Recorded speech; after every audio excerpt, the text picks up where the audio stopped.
The last topic, jihad. This is the big one. Jihad. What is jihad? You hear jihad used many different ways. Jihad, Islamic fundamentalist, terrorism, this, that, and the other. What is jihad?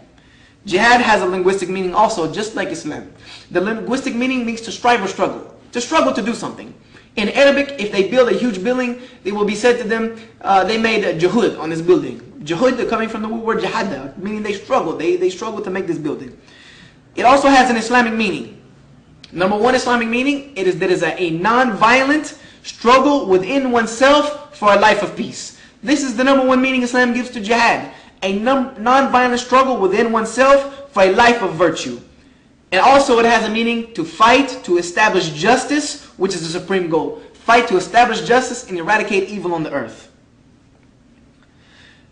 Jihad orders in the tradition of Prophet Muhammad. Here's some of the rules and regulations that Prophet Muhammad, peace be upon him, put down as rules for jihad.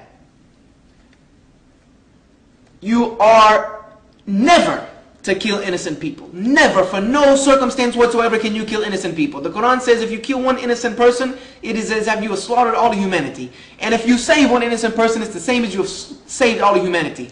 Never injure prisoners of war. Do not beat them. Do not capture them and then kill them and cut their heads off. This is against Islam. Never kill animals.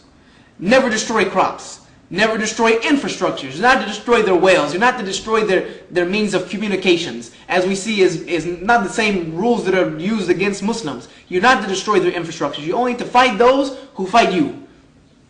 You never mutilate the bodies of the enemies, dead or alive. All prisoners of war are given a fair treatment. Even in the times of Muhammad, peace be upon him, prisoners of war were told, if you can teach 10 Muslim children to read, you can go free. You can go free. This was the virtue of Islam.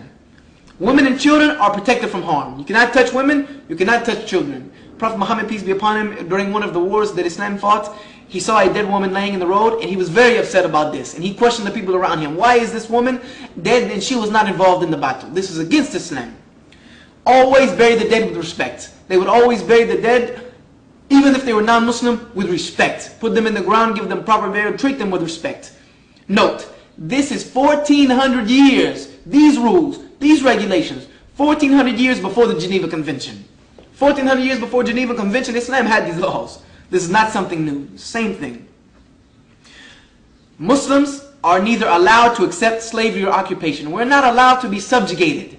We're not allowed to sit by and allow people to put us into slavery, to occupy us and allow and oppress us against our religion. This is something we do not accept. We are ordered to fight against this, to try to establish justice on the earth. Islam advocates moderation in this aspect. To take whatever means. If they can be done diplomatically, do them diplomatically. You first want to try to change it in the most wise manner.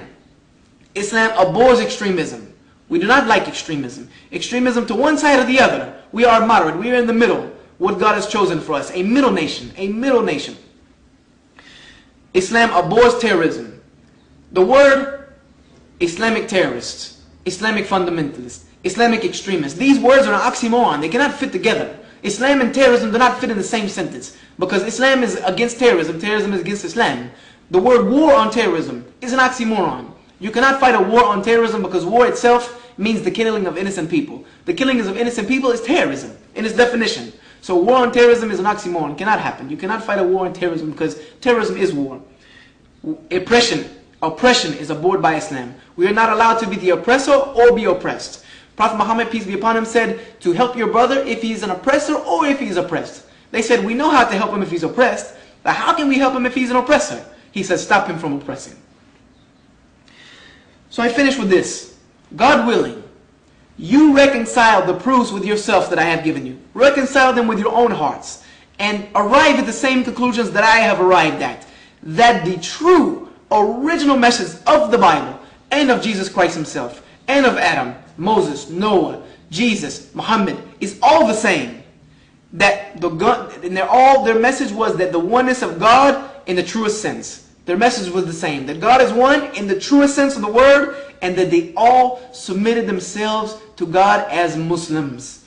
Meaning one who submits himself to the will of God.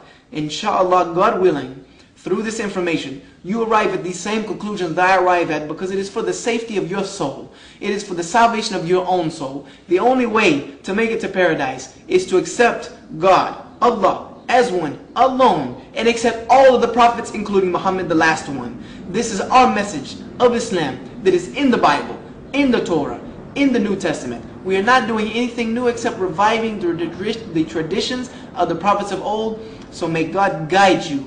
Ask for His guidance. Go back. Look with an open heart at the evidences. Ask God to guide you. And God willing, you will arrive at the same conclusions I have arrived at. Thank you for your time. And I hope that I have been of some benefit. Thank you for watching the Deen Show. Assalamu alaikum. Peace be unto you.